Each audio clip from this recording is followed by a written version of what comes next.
When the Rotary clubs of the eastern half of Kansas met in their district conference in Topeka, the home city of Dr. Kenneth McFarland, he addressed the closing banquet of the conference. Past District Governor Giles Tileman gave Dr. McFarland an excellent introduction, and this is a recording of what followed.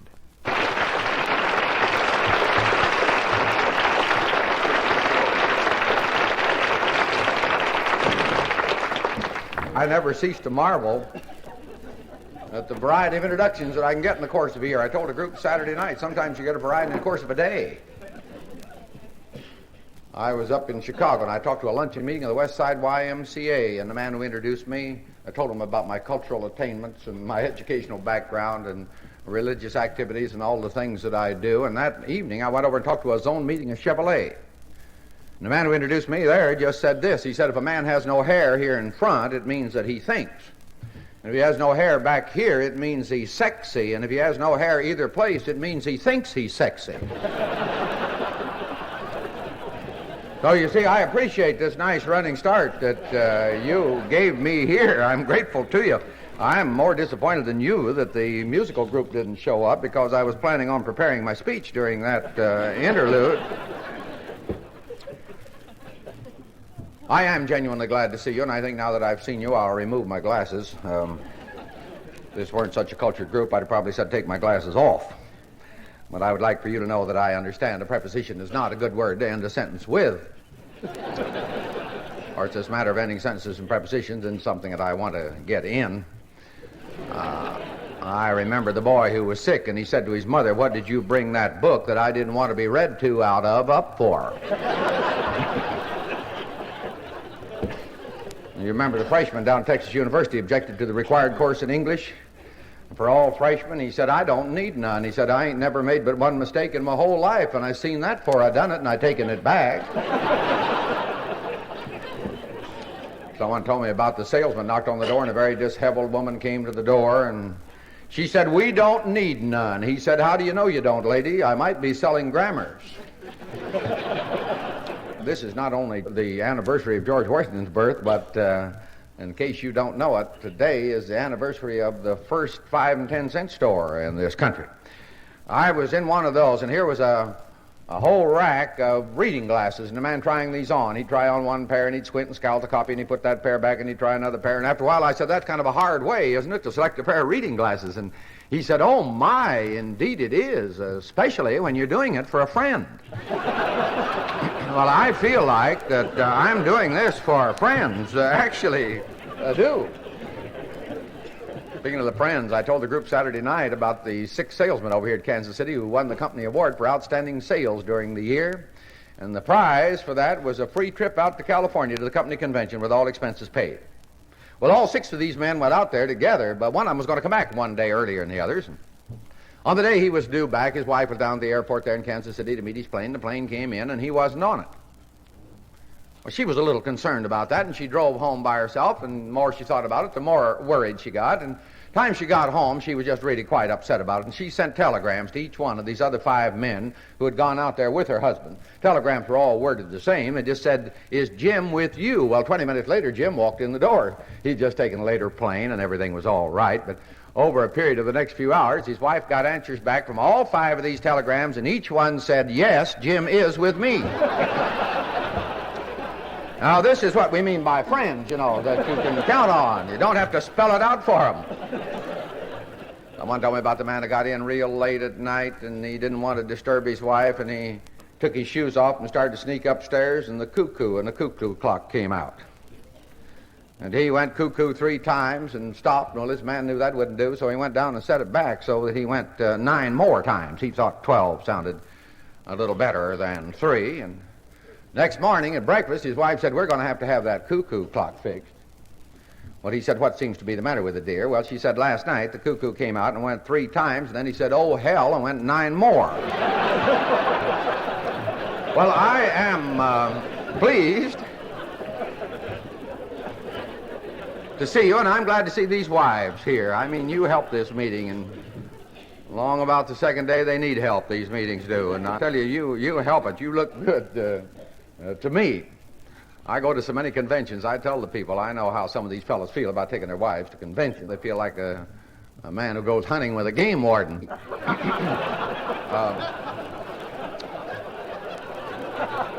I like the recognition that comes to the people who have served. That's important, too, because it's a great service when you go up through the ranks of Rotary, and I like to see the people honored and recognized, and I think Rotary has a nice balance in doing that sort of thing. Sometimes we overdo that. I did a Chamber of Commerce meeting not long ago up in Nebraska, and I never saw so many plaques. I mean, it took them 2 hours to give out the plaques. Everybody got a plaque except me and the waitresses. We didn't get any. And of course, that many were not very meaningful. And I remember after that, the new president of the Chamber of Commerce got up and he said, what we need in this town is a new industry. Well, I suggested that they build a plaque factory there. And I told them if they could get the local business, they could keep 3 shifts going the year round. I know the big criticism of Rotary clubs. I know the big criticism of all civic clubs. We've got some people who are saying that these things are over the hill. We've got some people who are saying that we don't have time for this in our society anymore. We've got folks who are saying it's going to go the way of a lot of the fraternal organizations. Well, I'd like to say to you in all sincerity, if that happens, we're going to be missing, I think, the biggest opportunity we've ever had since Rotary was founded. I think the opportunities for Rotary now, and I'm sincere about this, are much greater than they were when the organization were founded, much greater than Paul Harris could even possibly have envisioned.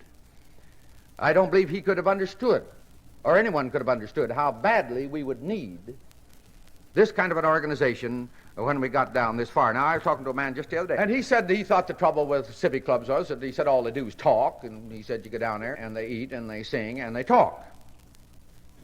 And the whole inference there was that when you're talking, you're wasting your time. And he was one of those fellows who thinks there are talkers and there are doers, and that you can't be both. Well, of course, you can't be much of a doer on a very large scale anymore unless you can talk, unless you can communicate effectively with other people. Then your results are going to be limited pretty much to what you yourself can do. And that isn't very much. And that doesn't meet the need at all in a modern world like this. And I said to this man, when Christ gave the Sermon on the Mount, what would you call him, a doer or a talker, when you consider the results? What would you call Winston Churchill? Winston Churchill, of whom it said he mobilized the English language and sent it to fight, sent it into war. And that was about all he had when he first got in there. But it saved the free world, the spirit that he engendered into people who heard him. Was he a talker? Or was he a doer? I think there's never been a time when we needed to have occasions marked aside and we say on that day we're going to talk. And we're going to talk about things that make a difference. And I think we need to do that in Rotary. I know some Rotary clubs that have exceedingly dull programs, and you know why? They don't want to talk about anything controversial. That means they don't want to talk about anything that makes a difference. Unless an issue is dead and buried or completely accepted by everyone, it has no place on the program. Well, if we take that kind of an attitude, then we can't talk about things that vitally make a difference. I think we need, as we've never needed before, we need places where we can talk about the things that make a difference. Words, the right words, have never been so important. We have a slogan among the advertising men especially that one picture is worth 1,000 words. I was up in Iowa, and here was an editor of a small-town newspaper who took exception to that, and I agree with him. I mean, you give me 1,000 words, I'd take the Lord's Prayer and the 23rd Psalm and the Hippocratic Oath. I'd take a Shakespearean sonnet. I'd take the preamble to the Constitution of the United States. I'd take Lincoln's Gettysburg Address, and I'd still have almost enough words left for the Boy Scout Oath. I wouldn't trade those 1,000 words for any picture in the whole world. I think there's never been a time when we needed the right kind of words on our hearts. The words that we live by, we do that, and we've got a time set aside for it once a week in Rotary. I talked to a Rotary Club about the Rotary wheel, and I said, I think time now has come to talk about the Rotary why. We know what's happening. What we need now is to know why. This is the difference between a news reporter and a news analyst. And it's in meetings where we can take time to understand the why of this thing. I look back in my life, and I can see that there are days that dated my life. I was telling a doctors meeting over in Wichita about this not long ago. I think we all have that experience. I say there are days from that day forward, I did something significantly differently than I had done it before. Now, very often those were meeting days. I know a man in a corporation. I said to him, how long have you worked for the company? He said, ever since they threatened to fire me. Well, you see, there was a day in his life. And from that day forward, he did something differently than he had done before. I was down in Atlanta. I addressed a lovely dinner meeting they were having down there. I was sitting up at the head table before the program had started, and I was sitting beside a lovely lady as I was tonight. After dinner, she got out one of these continental-looking cigars like I was working on there and started trimming that up, and I thought she was getting it ready for me. I said, is that going to be for me? She said, no, I'm sorry. She said, I'm going to burn this one myself. And sure enough, she fired it up and was smoking it very gracefully, I thought. And I said, well, how long have you been smoking cigars? She said, ever since my husband found a cigar butt in my ashtray at home. Well, there was a day in her life, you see. And from that day forward, she did something differently than she had done it before. Now, I don't mean that we can do everything of this kind that needs to be done. You can't do it once a week in a Rotary meeting, but you can do something. You can make a contribution. How about down at Jonesboro, Arkansas? Those are good people down there. I don't know whether you know them or not.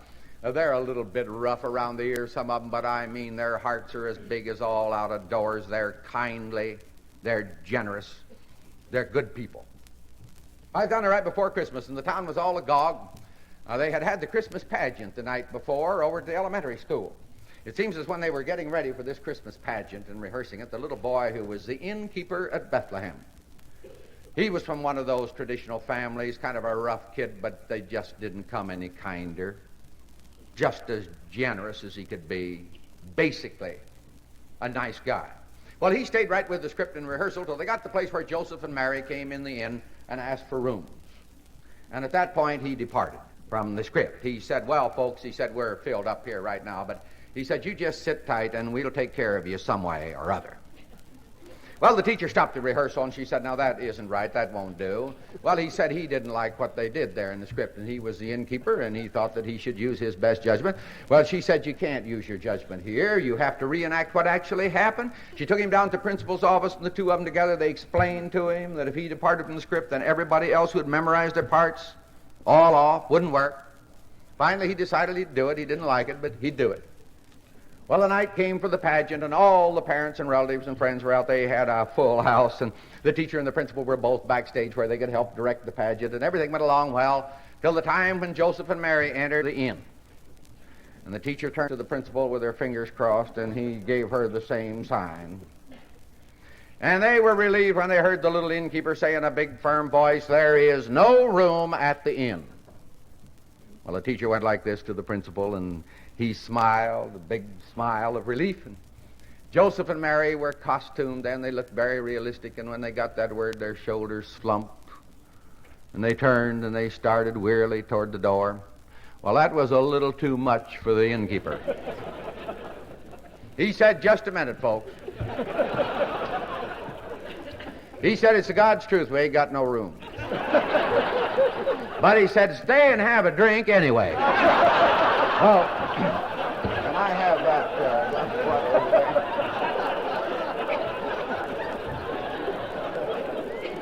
Well, the teacher said to him, turn him out of the inn. Well, he said, now look, I told him we didn't have any rooms, but he said we can do something. Well, that's the way it is.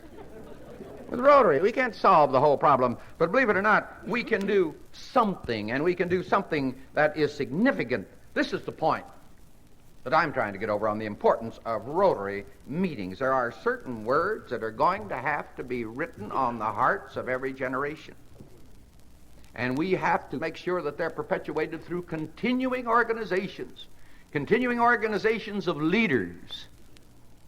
And those words make all the difference between everything and nothing. What's written on their heart? Remember that magnificent old story from the scriptures of David and Goliath. And when David announced that he would fight the giant, the word went into the king who was in his command tent on the field of battle. And the officers around the king said, why, sire, he's a simple shepherd boy, a singer of songs, Well, you see, where the officers missed the boat, they had never heard the songs. They didn't know the words by which this boy lived. And we've got to have the right kind of words. We've got to have the right kind of words to live by, and we're going to have the right kind of words to die by. Or we're not going to do either one of them very well. This is a place where we can perpetuate some of these things. The thing that I love about working with people, the reason I keep working, the reason I stayed in the school business directly for 24 years and more in education now than I've ever been before, I think the reason for all that is I found out a long time ago several things. I found out when you're dealing with people, you can change the answer. Giles has heard me say this in teachers' meetings, I'm sure.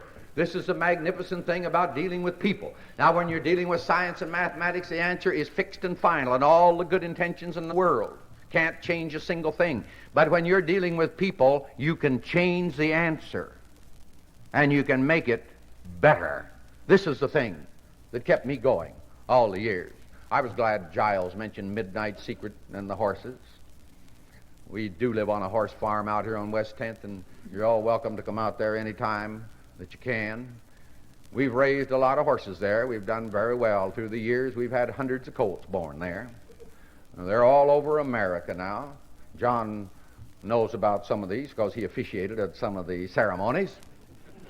And those horses have done very well. They're royally bred. They're beautifully bred. I was pleased not long ago out at Indio, California. They had a horse show, and the only one of our horses that lost was beaten by another one of our horses in Indio, California. Horses born right here on the farm. And as he mentioned to you, Kay has ridden them to world championships. So it's gotten to be a thrilling thing. And you'd think, though, after a while we'd get tired after so many have been born. But I'm glad that at our house we've never gotten calloused about that. I mean, we're just as thrilled when a new colt arrives as we ever were. And on the night a colt's born, no one sleeps at our house, and they're always born at night. You know, in all the years, we've only had one born in the daytime. We had an eclipse of the sun one day, and one old mare got mixed up on what time it was.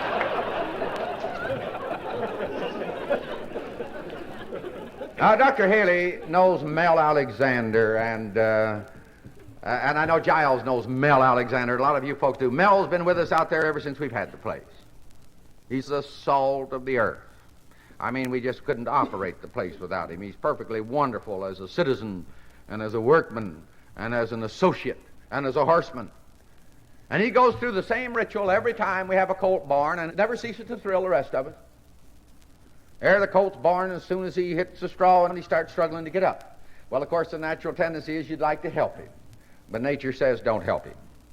We rub him and we get him dry, and the mare works on him, but you let him alone until he can get up by himself, and then nature says when he can get up by himself, he can stay up.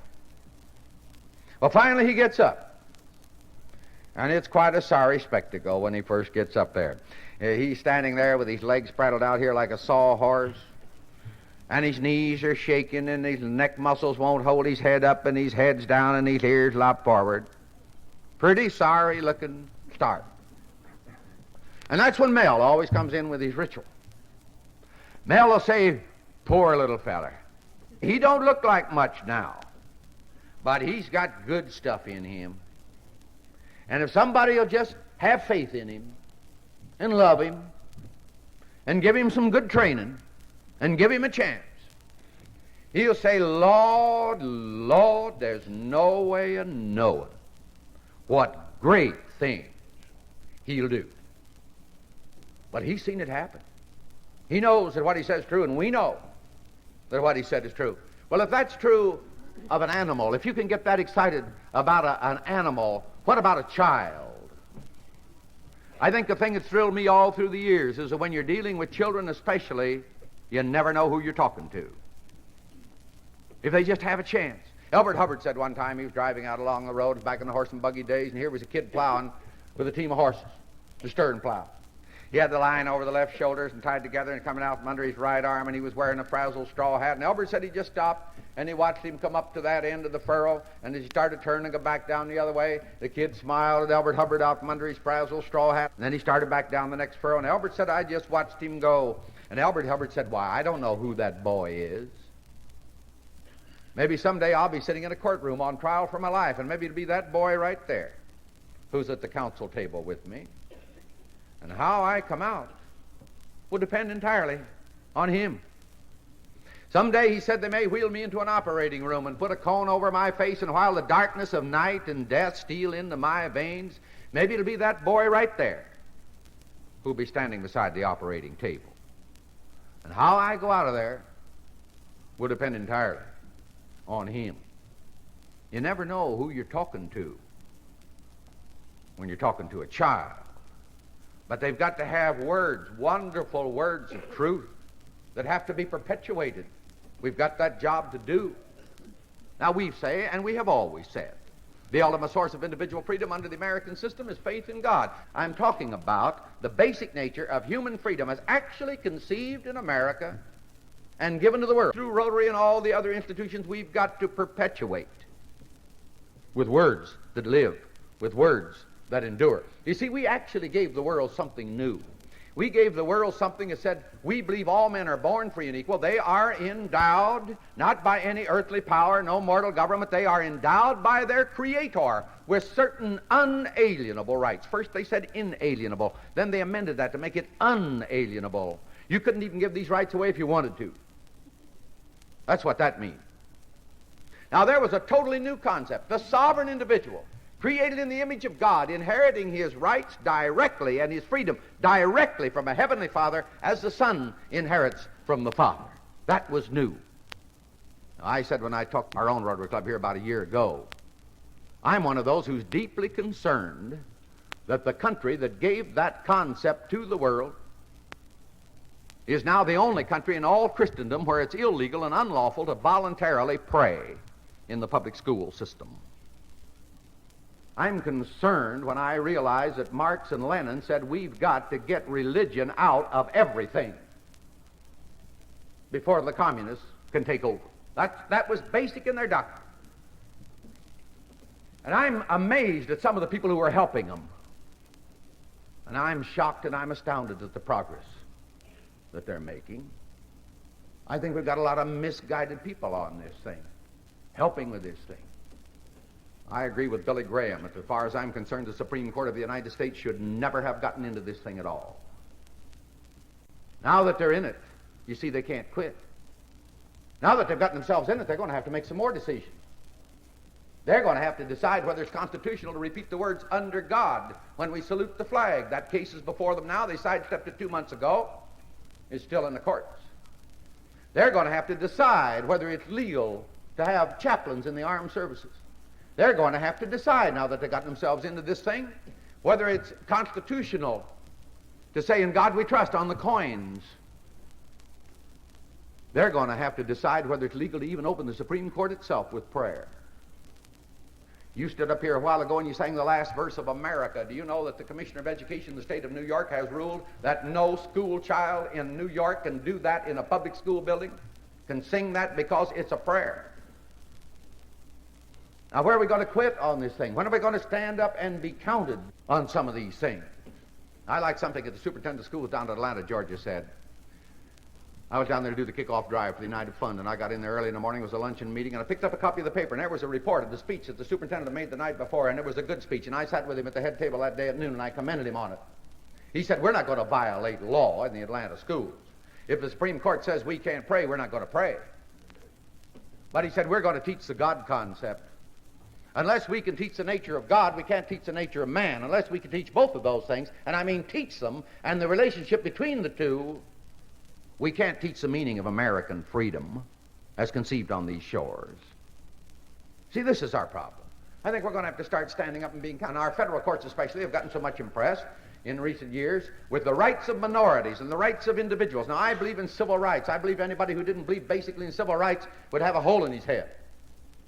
But we've gotten so overly concerned about part of the definition of democracy that we've forgotten about the rest of it. Now, democracy says it's a system whereby the rights of individuals and minorities shall be protected. But there isn't even a comma there. It says, but the welfare and the wishes of the majority shall prevail. Without that, you simply don't have democracy. This is why I agree with Billy Graham. Of course, I agree with Billy Graham on a lot of things. I agree with Bishop Sheen, who came out in support of the Becker Amendment. I'm in favor of the Becker Amendment to restore prayer and Bible reading to the schools if people want to do it voluntarily.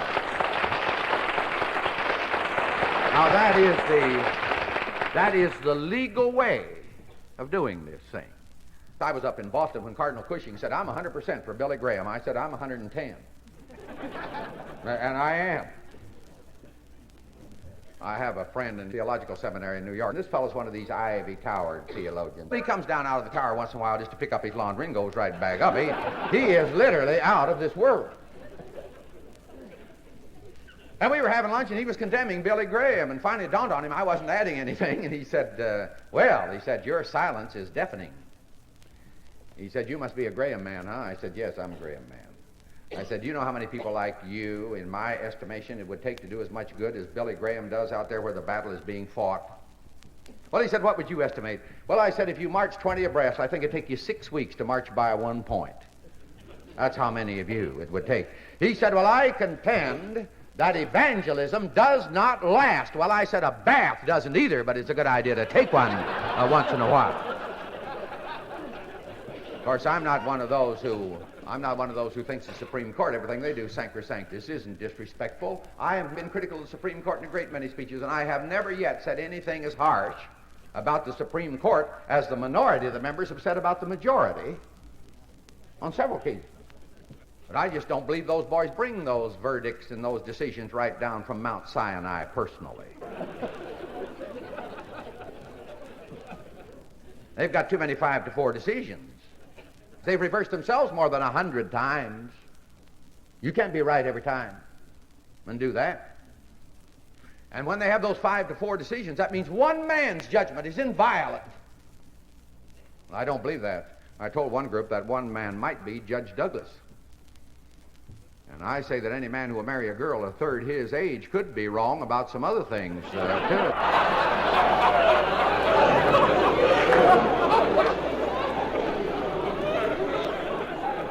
Now, what I just said then, again, isn't even unethical. The American Bar Association would approve of that.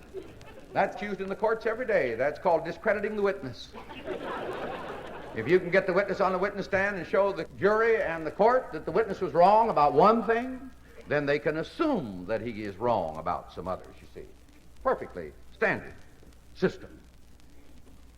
I think we're in grave danger when our national organizations of our churches begin telling the local churches what to do and taking the government too much out of the hands of the laymen who are supposed to be the governmental groups of these churches. Almost every Protestant church national organization is against prayer and Bible reading in the public schools. The heads of these churches nicely have said, we represent all the Protestants, and the newest survey shows that after all the propaganda and everything that's been done, 88% of all the people in America still want prayer and Bible reading in the public schools. And we're going to have to start standing up and being counted. My associates and myself carry on a series of projects. I'm terribly proud tonight of one of those projects. One of those projects to which my associates and myself devoted 2 years. A prodigious amount of work. The project to make Sir Winston Churchill an honorary citizen of the United States. The only man who was ever accorded that honor. Saturday night I sat with the governor at another meeting down here at the New Ramada Inn, and I reminded him of a meeting in Washington, and he remembered it very well. Well, I addressed that meeting in behalf of the Churchill Project. There were 72 congressmen in that one meeting, and they came up after it, and they said, we can't get the Churchill bill through in this session. It's too late. But we will make it the first order of business in the next session. And you remember they did exactly that. In fact, it was the only bill that passed for the first 6 weeks of that next session. And the governor remembers that very well. I remember on Churchill's 90th birthday, we had a dinner honoring him. And I was so pleased that the Britishers attending that meeting agreed with us fully on why it was that Winston Churchill was the greatest man in the whole world. He understood, as no other man ever understood, the significance of liberty under law. You realize that the British have had a governing parliament for 700 years? We wonder sometimes why they don't get along down in the Congo. No experience whatever in self-government. Only 3 college graduates among all the natives. Most of the rest of the folks, 5th grade education, and the rebels are trying to kill off everybody with a 5th grade education. And we wonder why they can't make it. The British have been successfully governing themselves for 700 years. Churchill was a historian. He knew this 700 years. He knew it as the back of his hand. He saw certain things go up and certain things go down. He knew what had to be conserved. This is what leadership needs in our day and time. We need a philosophy. We've got to transpose information into understanding. We've got to transpose facts into a philosophy. A leader needs to formulate, no matter whether he's a leader in business, a leader in a civic club, whether he's a leader in the church, a leader in the profession, or a leader in the government. He needs a philosophy of living that is sound and solid and tested and true. And that philosophy will predetermine that he will make pretty good decisions in the crisis. He can't think so good in the crisis. But the right kind of a philosophy will predetermine a pretty good answer. What can be negotiated away, but what can't be compromised? What must be conserved? So when they called Churchill back to head the government when Hitler was threatening the whole world, he came before the House of Commons for his first speech. Of course, what the House of Commons wants to know here, what is the government going to do? That's the purpose of the Prime Minister's first speech. And they never wanted so much to know as they did that time. Well, he went before them and he said, "You ask me, what is our policy? And I will tell you, it is to wage war. To wage war with every resource at our command. To wage war on land and sea and in the air. To wage war against the most monstrous tyranny in all the long, lamentable catalog of crime. You ask me what is our goal, and I will tell you it is victory. Victory no matter what the cost. Victory no matter how long it takes. Victory regardless of the suffering and the terror involved." Because he said, understand this, without victory there is no survival of everything decent for which mankind has been struggling upward since the beginning. No compromise. He was with basics now. He had the things that had to endure now. He didn't say, we're going to fire a few token shots and make a few token raids and see if we can make a deal and compromise. He didn't say, well, maybe we can talk Hitler into just being happy with Europe. We let him keep all that if he'll let us alone. Nothing of that kind. Almost nothing to fight with but words. But he said victory, unqualified, because without this, there's no survival. This is what we've got to tell the people. This is our problem now. We can't compromise away basics. We need to go into Rotary meetings. And we need to understand what is important, where we can take the words that has to endure, we can refine them, we can work out a philosophy, what's important and what isn't, what must be conserved and what we can negotiate away. This is a great possibility for this kind of thing that we're doing here. And this is why I think these meetings have never had such great potentials as they have right now. I was out in San Francisco just the other day, and here came a parade of young socialists. Stop the American aggression in Vietnam. That's what their sign said. A bunch of beatniks. And I stopped the first one, and when he stopped, they all stopped, just like a row of dominoes, of sheep. And I said to him, did you buzzards do any parading when the North Vietnam communists invaded South Vietnam and blew up the American barracks in a sneak attack and killed our American boys? Were you out with your signs that day? They said, no. I said, did you get out your signs and parade up and down the street here when the American missionaries down in the Congo were murdered by a bunch of savages and cannibals? Did you think those missionaries were committing aggression? Did you get your signs out? Were you incensed? They said, no. I said, you don't understand. I said, that's right, boy. I don't understand. You never parade anywhere in the world when Americans are killed and when our freedoms are going down the drain and sacrificed. It's an astounding thing why we take this. Why we keep on letting this go by without being challenged. I've been writing our congressmen, where are our congressmen? They're going to get some fire under the thing. They're going to get some fire under the boiler, and they're going to get a little concrete in the backbones. We need loyal opposition to stand up for the American principle. We can do this at the local level, but you can't do it if you're afraid of talking about anything that makes a difference.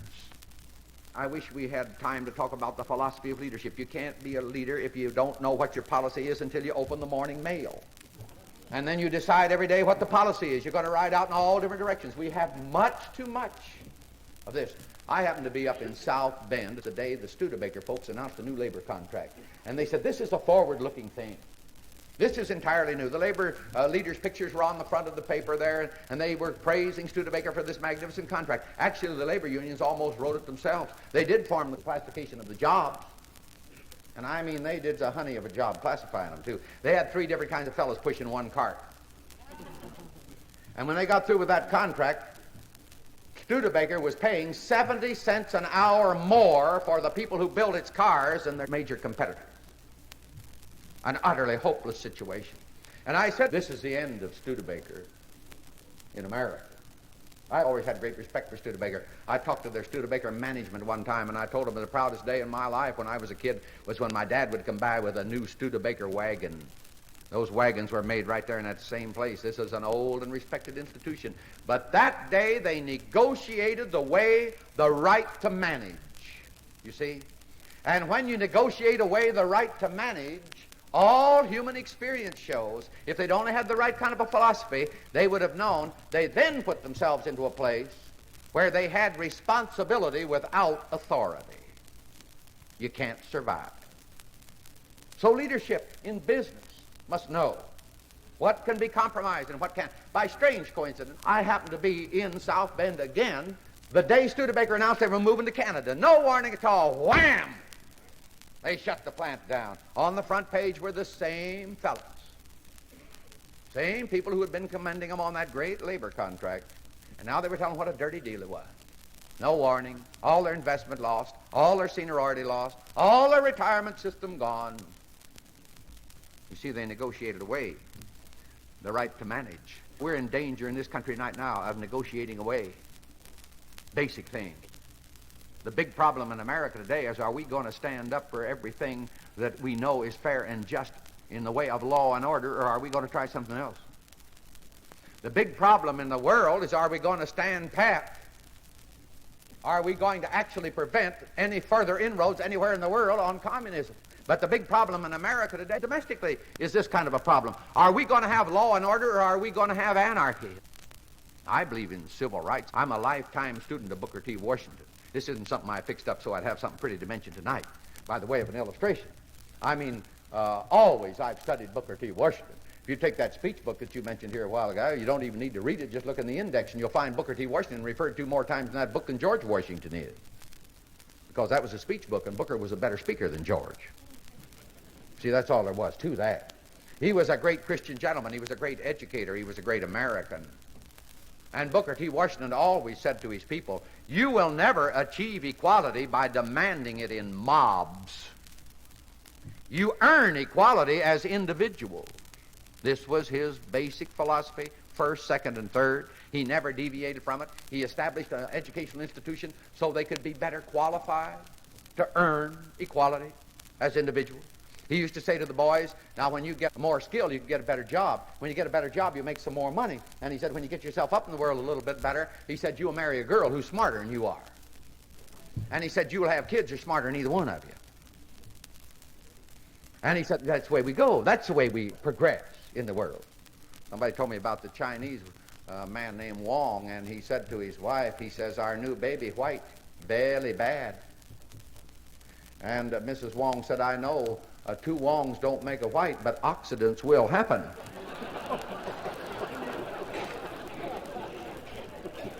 Well, he said they'll have babies smarter than they are, and they give them a running start. They got more ability and they got more opportunity. This is the way we do the thing. I've seen this thing start. I saw it as you folks did. I saw it start down in the South as a racial problem. It broke through down in Birmingham. But you know, I was all over the country when this thing happened. I was all over the United States, and I remember what the people said. They said pretty much the same thing everywhere. They said, well, that's too bad, but they said those folks have been sitting on that volcano down there for 100 years. Now, they can't say they didn't know they were sitting on a volcano. They can't say they didn't know it might explode sometime, and that's what's happened. It's erupted. It's too bad. It's damaging their schools. It's damaging their public institutions. It's too bad. He said it's hurting business. But they said, after all, they asked for it. In fact, they begged for it. That was the general consensus. But you know, that volcano did what volcanoes do sometimes. It kept on erupting. And the molten fire and lava went higher and higher, and it rolled out farther and farther, and now it's in New York. Now it's in Boston and Philadelphia and Cleveland. Now you'll find it in Detroit, and you'll find it in Chicago and Denver and Los Angeles and Seattle. And now the people are saying, how do you shut off a volcano? Now the problem in America today transcends civil rights. The big problem in America today, are we going to have law and order, or are we going to have anarchy? This thing got so far removed that in the riots in Harlem and the riots in Rochester and over New Jersey and down in Philadelphia, here you have people actually rioting and smashing the store windows and looting the shops and stores of their neighbors and friends in the name of civil rights. We had some folks at a meeting get up and murder a man in the name of civil rights. One black man murdering another one. When these things happen, we've got all these people who say it's the black ghetto. They call it the Negro ghetto. They never talk about a Negro settlement anymore. It's a ghetto. Everything's a ghetto. The inference there is clear. The inference is they are discriminated against. They've got a bad situation. Therefore, they have a right to violate the law. Well, that won't get it. I've read Jesus of Nazareth's speeches, every speech he ever made. I never found one place ever where he told anybody if he lived on the wrong side of town, he could violate the law.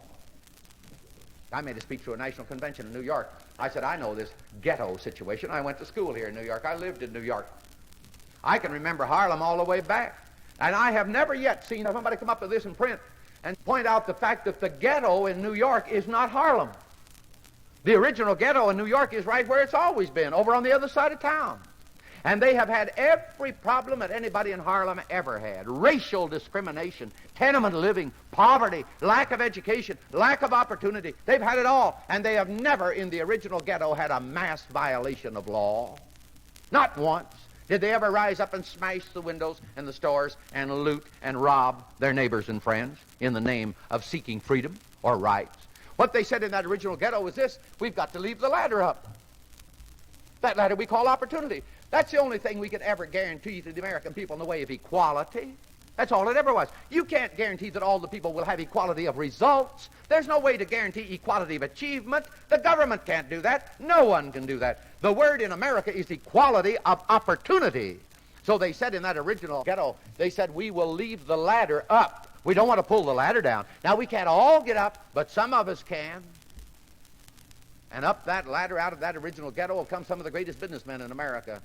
Up that ladder have some of the greatest statesmen in America.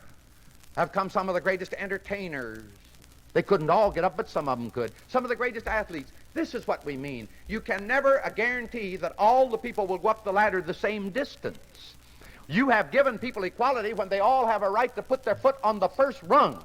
And then each one goes as high and as far as his ability and his willingness to work and some breaks will take you. Well, Mitch Miller led the choir down there on that meeting I was talking about a while ago, and I swear if he didn't criticize me, and he said I made a 4th of July speech because I asked the young people to observe the law. Mitch is one of those fellows who thinks it's all right to be patriotic one day a year. And he called it a 4th of July speech. And he also criticized me because I criticized the intelligentsia. Well, when the reporter came and told me that, I said, I don't know why Mitch should be upset about me criticizing the intelligentsia, because I belong to it and he doesn't.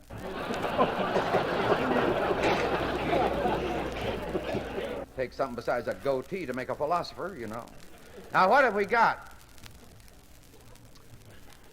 We've got all these people now. We're talking about moral law. Here's one of the trends. If Rotary wants to do something, let me make a plea to you. If you want to do something that counts, bring people in before your clubs who will tell people that the only way freedom can survive is the way that Winston Churchill knew was the only way. That's statutory law. Liberty under law. This is why he said Hitler's got to be defeated. People can't be free if their freedom depends on the whim of a man. It's got to be law. He knew this. This is essential to everything. But I'm astounded and I'm shocked at the amount of people in this country who are being sold on moral law. National church organizations are doing it. One national church organization actually adopted a minority report of one of its committees and voted to reimburse any minister or layman in their church who was arrested and fined violating law in regards to civil rights. A man who's been on that board for years came in my office when he came back and he had tears in his eyes. He said, I don't belong there anymore. I guess I don't understand them anymore. He said, if that's what the church is going to do, put a premium on law violation, even pay their fines, what have we left for the hoodlums? What have we left for the gangsters? I made a speech on this thing down in Oklahoma. When I got back, I had a letter from Jenkins Lloyd Jones, the great editor of the Tulsa Tribune, the man who wrote that wonderful speech that got around last year. If you're familiar with it, you ought to get a copy, called Who's Tinkering with the Soul of America? Magnificent speech. Jenkins Lloyd Jones. He wrote me a letter and he said, I don't know how to overemphasize, how you would exaggerate the importance of what you were talking about down here today in this meeting. He said, do you realize that the people who are advocating moral law for civil rights are actually damaging the people they're trying to help? Because if minority groups can adopt moral law and they believe in equality, then they must grant that majority groups can do it. And when majority groups do it, Katie, bar the door. And he pointed this out, that after the war between the states, and any student of history knows that what I'm going to tell you now is true, and what he said was true. After the war between the states, when the Ku Klux Klan, the original Ku Klux Klan, was running rampant and burning and murdering and pillaging and lynching, Jenkins Lloyd Jones pointed out the truth when he said they were following moral law. They were absolutely sincere. They were doing the things that they were convinced in their hearts they had to do to save their most sacred institutions. They were fighting fire with fire. They were obeying moral law. Now that's moral law. If I were in a minority group, the smaller the minority, the less I'd talk about moral law. And if I were a minority one, I wouldn't mention it at all. I wouldn't say, folks, now let's all just handle this the way we think best. That's probably what they're doing anyway. I'd get it on the statute book. And then that statute book and me, when we went in the courtroom, we'd be a majority. This is the only way there can be freedom. Churchill knew it. Liberty under law. This is what we've got to teach the people. They don't understand. Somebody sent me a social studies unit. He said, my daughter is studying this in school. It was prepared for her class by the faculty and by the students. And you know what the name of the social studies unit was? The Amazing Success of Civil Disobedience from the Boston Tea Party through Mahatma Gandhi and down to now. Now, the people who prepared that were nice people, good people. They couldn't see any difference between the people in the Boston Tea Party and Mahatma Gandhi and the violence that's going on in this country right now.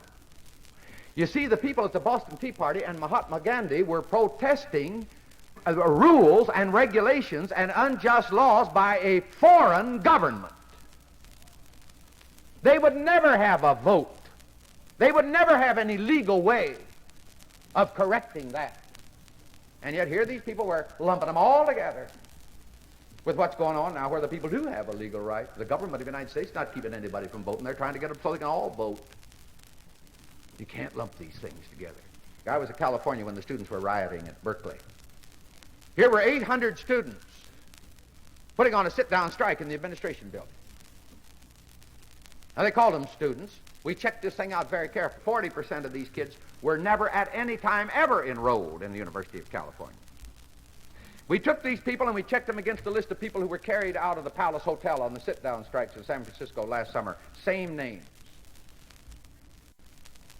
We checked them against the people who were carried out of Automobile Row, the Cadillac strike, and all the others where they went in and sat down and took over everything all last summer. Same names, same people. These are the students this time. We checked them against the people who were finally arrested and carried out of all the food stores up and down the peninsula. Remember what they were doing last summer out there? They'd go in these food stores and they'd load up all the baskets, take them up to the cashier and dump them on the floor and laugh and walk out. Same people, same ones. Professional agitators, left wings, communists. Well, the member said to me, what do you think we ought to do? I said, I think you're doing fine. You arrested all this bunch of punks. And by the way, Pat Brown did something right once. He said, this is anarchy. And he sent in the police and they carried him out. They arrested them all. I said, you've done something right. Now leave them out. How many thousands of good California kids did you have that wanted in this school last September and couldn't get in? Oh, he said, I wouldn't know. He said, we had thousands of them. I said, in heaven's name, keep this 800 out. Let 800 kids come up here who want to go to school instead of trying to... He's a mediator. They said he doesn't want to administer the board policies. He wants to mediate between the law and the lawless and compromise everything away. Well, I said, he's just a fine guy to fire. And the quicker you get that done, the better. I came back and I called Henry Bubb, who was a member of the Topeka Club and chairman of the Board of Regents here in this state, and I told him about the Berkeley movement, as I had seen it. And they'd already gone to Columbia University, they'd already gone to Michigan. And I said, if they come to Kansas, I hope you will show them how we treat a bunch of that kind. He said, we'll be ready. What do you do if you go the other way? You want to know? Look at the Latin American universities. They've gone the other way. The students have taken over the management. In the Latin American universities, the students can actually fire an unpopular professor. And it's a most tragic situation. It's not an educational institution. They are producing nothing. I was down in Texas in September. We had a tremendous meeting. I mean, they had the Rotary Club and the sales executives and the Chamber of Commerce all out, and the real estate board. I don't know how they happened to get them in it, but they had those four out at the country club. We had a meeting. We didn't even spend much time eating.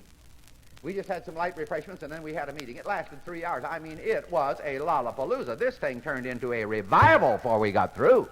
And when it was all over, the president of the school board came up there to me. He said, I don't think you could ever know how much good this meeting's done us tonight. He said, you didn't know, did you, that we had a strike threatened out at our high school? Today, he said, all the kids descended on the administration, and they don't like the homeroom system. And they're going to strike tomorrow unless we alter it. And he said, we had a school board meeting this evening, and he said, we all left the school board meeting wringing our hands, no action. But he said, we're going to have a meeting yet tonight. We're going to have another one. And he said, I can tell you what we're going to do this time because we got a majority of the members here. He said, the superintendent's coming over and the principal's coming over and we're having a meeting over at my house. He said, when the kids meet tomorrow with their demands, he said, we're going to have the principal read this statement from the Board of Education.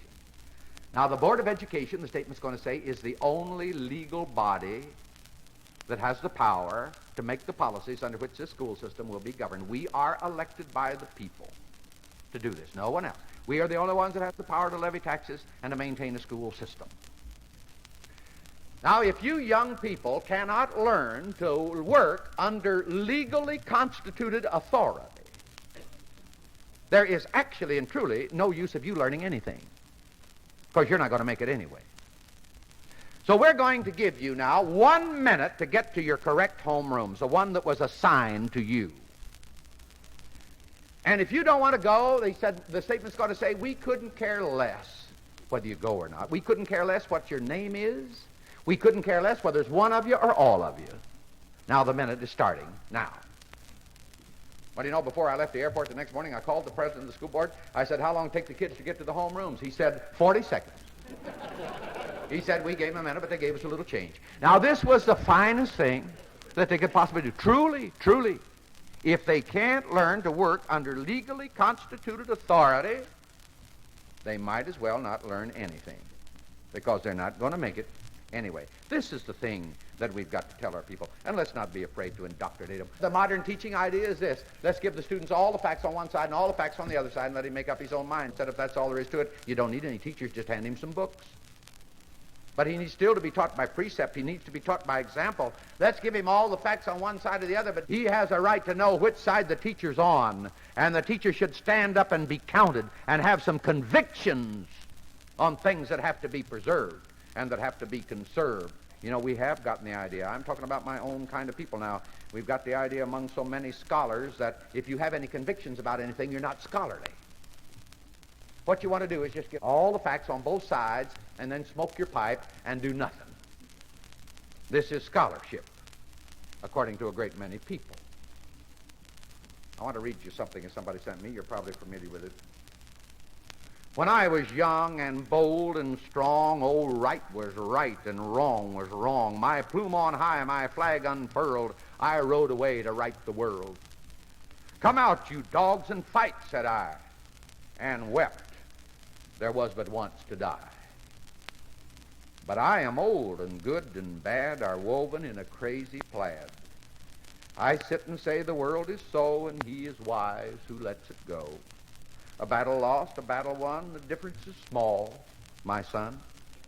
Inertia rides and riddles me. The same is called philosophy. Dorothy Parker wrote that, and she didn't confuse inertia with philosophy. She knew it was inertia.